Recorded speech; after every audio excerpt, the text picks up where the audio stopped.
சின்ன வயசுல எங்க அம்மா வந்து எப்பவும் பக்கத்து வீட்டுக்காரங்களோட சேர்ந்து எங்க ஊர்ல சிவன் கோயில் இருக்கு. அது வந்து மலை மேல இருக்கும்.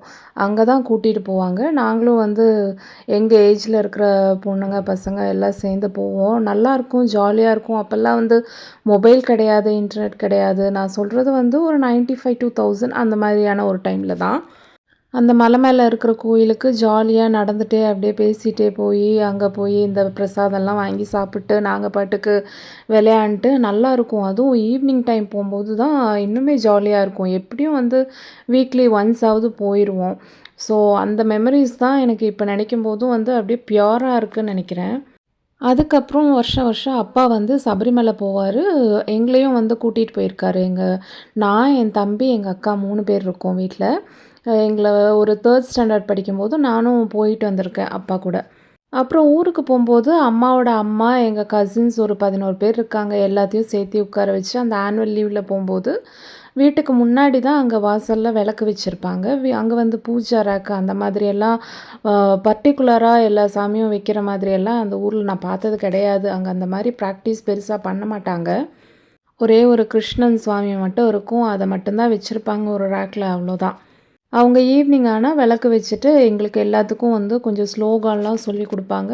அந்த மாதிரியான பிராக்டிஸ் தான் சின்ன வயசுல இருக்கு. அதுக்கப்புறம் பெருசாகும்போது, நம்ம தனியா வந்து ஃப்ரெண்ட்ஸ மீட் பண்றதுக்காக கோயிலுக்கு போறது, அந்த மாரி தான் இருக்கும். அங்க போனா நல்லா காமா இருக்கும். எங்க ஊர்ல வந்து தென் திருப்பதி அப்படின்னு சொல்லிட்டு ஒரு கோயில் இருக்கு. நல்ல பச்சை பசேல்னு பார்க்கோட இருக்கும். ரொம்ப சூப்பரா இருக்கும். ஃப்ரெண்ட்ஸோட போயி ஜாலியா உட்காந்து பேசிட்டு, இப்ப போனாலுமே எனக்கு அங்க தென் திருப்பதி, அதுக்கப்புறம் ஆஞ்சநேயர் கோயில்னு இருக்கும். அது ரொம்ப இன்டீரியர்ல இருக்கும். நல்லாருக்கும் போறதுக்கே. இப்ப கல்யாணம் முடிஞ்சதுக்கப்புறமும் ஹஸ்பண்ட கூட்டிட்டு எப்ப எங்க வீட்டுக்கு போனோம் அப்டின்னாலும், அந்த ஆஞ்சநேயர் கோயில், அதுக்கப்புறம் தென் திருப்பதி கோயில், அதுக்கப்புறம் சிவன் கோயில், முருகன் கோயில்னு 4 கோயிலுக்கும் யூசுவலா போயிருவோம்.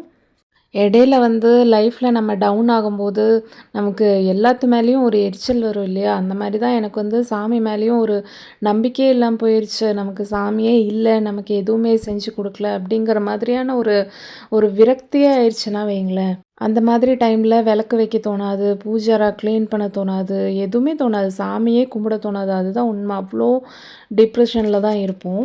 அதுக்கப்புறம் 2020லேருந்து 2022 வரைக்கும் நெறைய இன்சிடென்ட்ஸ் நடந்துச்சு. அந்த இன்சிடென்ட் எல்லாம் என் லைஃப்ல ஏன் நடந்ததுன்னு, அப்ப எனக்கு பயங்கர வருத்தமா இருந்தாலும், இப்போ எனக்கு வந்து அது நடந்துச்சேங்கிற ஒரு சந்தோஷம் இருக்கு.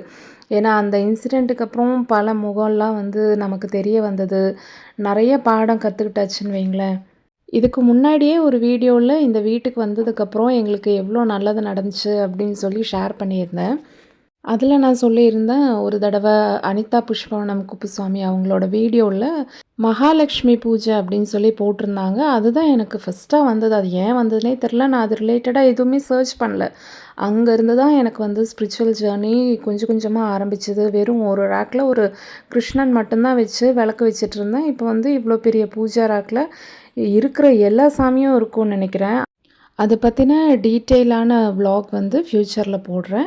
புடிச்சிருந்தா சப்ஸ்கிரைப் பண்ணுங்க. Thank you.